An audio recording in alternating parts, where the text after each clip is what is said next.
हरे कृष्णा। हरे कृष्ण। वसुदेव सुतं देवं कंस चाणूरमर्दनं देवकी परमानन्दं कृष्णं वन्दे जगत्। आप सभी वैष्णव जनों के चरणों में दंडवत प्रणाम। हरे कृष्ण।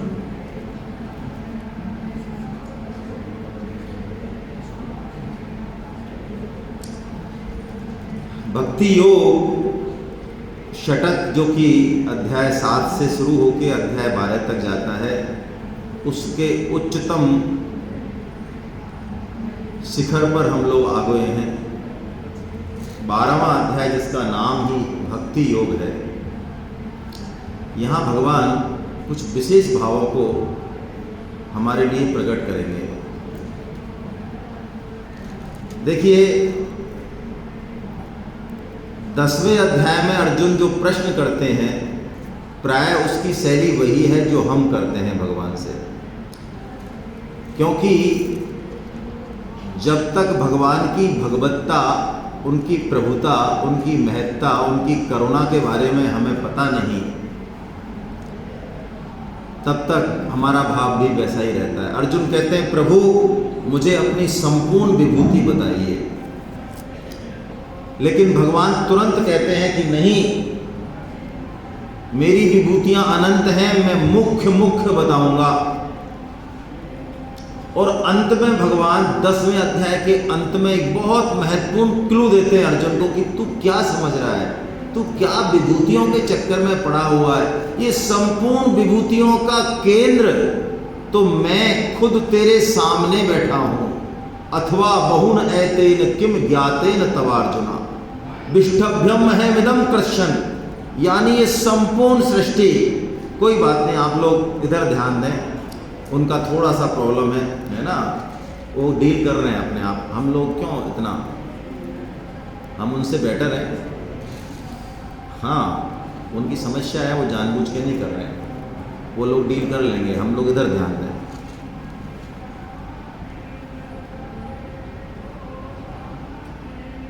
भगवान कहते हैं, मेरे किसी एक अंश में ये अनंत सृष्टि विद्यमान है। ओहो, अर्जुन जब ये सुनते हैं तो अर्जुन को पता चलता है कि जिनको मैंने अपना सखा, अपना भ्राता, अपना सारथी बना रखा, ये है कौन।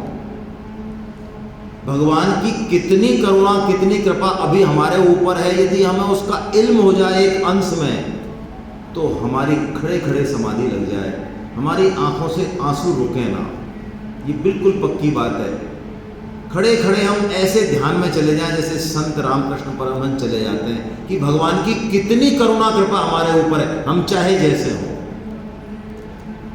जैसे ही अर्जुन को ये पता चलता है, तब अर्जुन की भाषा बिल्कुल बदल जाती है। देखिए, हमारे साथ भी यही होता है। कोई श्रीमान हमारे बीच में बैठे हैं, ठीक है बैठे, आगे बैठे, सुबह बैठे तो ठीक ही होंगे, बस इतना ही है।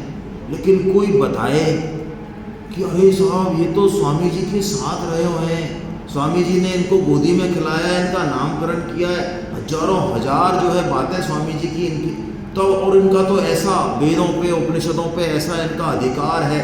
उनकी जब गुणों के बारे में हमें पता चलता है, तब हमारी श्रद्धा उन पर बनती है। जाने बिनु न होए प्रतीति, बिनु प्रतीति होए नहीं प्रीति। भगवान से प्रेम कैसे हो जब तक हम उनके बारे में जाने ना। अर्जुन को इल्म हुआ तो अब अर्जुन की भाषा देखिए। अर्जुन कहता है, प्रभु मैं आपके उस विश्व रूप को देखना चाहता हूं, उस रूप को जो आप अभी कह चुके हैं। यदि आप नहीं दिखाएंगे तो भी मुझे पूर्ण विश्वास है कि आप हैं तो वैसे ही। यदि आप दिखा सकते हो पहली बार, और मैं इस योग हूं, तो मुझे उसको दिखा दीजिए, उस एक रूप को। अब आप फर्क देखिए, और आज जिंदगी का एक सूत्र लें हम इससे। जैसा कि अभी अभी कमल जी ने कहा कि आग्रह नहीं रखें हम भगवान के लिए किसी बात का कि प्रभु हमको ऐसे ही कर, हमको यही दे ना, तेरी जो इच्छा हो, तू जैसे नचाए हम तेरे जमूरे, तू जैसे नचाए हम नाचेंगे। तो भगवान कहते हैं अर्जुन तू एक नहीं, तू दो नहीं, तू सैकड़ों हजारों रूपों को मेरे को देख और सुन। तुझे तो अभी ये पता ही नहीं है कि उन रूपों को तू इन चरम चक्षुओं से देख ही नहीं सकता। जब हमको ये ही नहीं पता तो क्या हम दिव्य चक्षु मांग सकते हैं?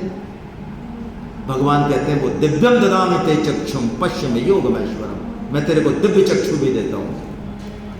अब हम सोचें, हम राधा गोविंद के मंदिर में खड़े हैं, हम बांके बिहारी जी के मंदिर में खड़े हैं, ये बुद्धि रूपी हथेली इतनी छोटी सी है, भगवान की कृपा अपार है, वो क्या देना चाहते हैं वो जानते हैं, इसका कल्याण किस में है, और हम अपनी बुद्धि अपनी हथेली उसके सामने पसारते रहते हैं। हे प्रभु मुझे तो ये चाहिए। भगवान की उस कृपा रूपी आड़ में हम मांग के आड़ लगाते हैं उस कृपा में, भगवान की में। क्या माँ को पता नहीं है बच्चे को क्या चाहिए और कब चाहिए? इस रहस्य को समझ के भक्त निष्काम हो जाता है, भगवान की शरण हो जाता है। फिर जो भगवान दें जो भगवान ना दें कोई परवाह नहीं। अब अर्जुन को भगवान विश्वरूप दिखाते हैं और कहते हैं बहुत स्पष्ट रूप से, अर्जुन इस विश्वरूप को ऐसे ही मत समझना, इसको कोई देख नहीं सकता, ना तप से ना यज्ञ से, ये तो मैं अनन्य भक्ति से ही देखा जा सकता हूँ। जो मेरे को ही चाहे, केवल और केवल मेरे को चाहे, उसे मैं देख सकता हूँ। तो अब अर्जुन का एक प्रश्न है, बड़ा प्यारा प्रश्न है, और इस प्रश्न को थोड़ा हम समग्रता से समझें।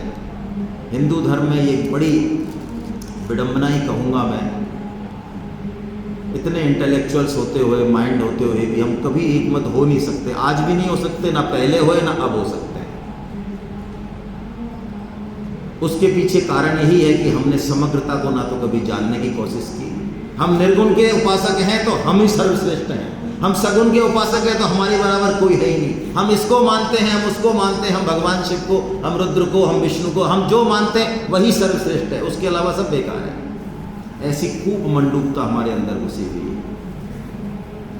प्रश्न बड़ा महत्वपूर्ण है अर्जुन का, इतना $1 मिलियन क्वेश्चन है कि भगवान इस प्रश्न के उत्तर में पूरा 12वां अध्याय बोलते हैं, पूरा 13वां अध्याय बोलते हैं, और 14वें अध्याय के 20वें श्लोक तक जाते हैं भगवान। क्या प्रश्न है, आइए वाचन करें थोड़ा सा। एवं सतत युक्ताये, आप लोग बोलते नहीं हैं भाई, क्यों नहीं बोलते हैं?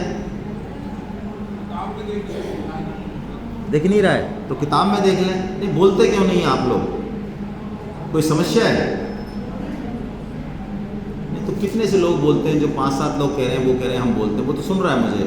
आपको मेरा प्रश्न आप लोगों से है ही नहीं, मैं उनसे पूछ रहा हूँ जो नहीं बोलते, क्यों नहीं बोलते, मतलब क्या दिक्कत है? भगवान की वाणी को बोलना चाहिए। मैंने पहले दिन ही निवेदन किया था, शुद्ध अशुद्ध बोलना चाहिए। एवं सतत युक्ताये भक्तास्त्वां पर्युपासते ये चाप्यक्षरमव्यक्तं तेषां के योगवेत्तमः। अर्जुन कह रहे हैं प्रभु जो अभी अभी आपने बताया अनन्य उपासक आपके, तो जो आपके सगुण साकार की उपासना करते हैं और जो आपके निर्गुण निराकार की उपासना करते हैं, उन दोनों में से उत्तम योग वेत्ता कौन है, यानी सर्वश्रेष्ठ कौन है उन दोनों में से? वाह क्या प्रश्न है। गीता की शैली है, प्रश्न कितना ही कठिन हो उत्तर तो तुरंत आएगा, अगले ही चरण में आएगा, अगले ही श्लोक में आएगा। उत्तर बड़ा स्पष्ट है। क्या कह रहे हैं भगवान? मय्यावेश्य मनो ये मां नित्ययुक्ता उपासते श्रद्धया परयोपेता ते मे युक्ततमो मता। मुझ में मन को एकाग्र करके निरंतर मेरे भजन ध्यान में लगे हुए जो भक्तजन अतिशय श्रद्धा से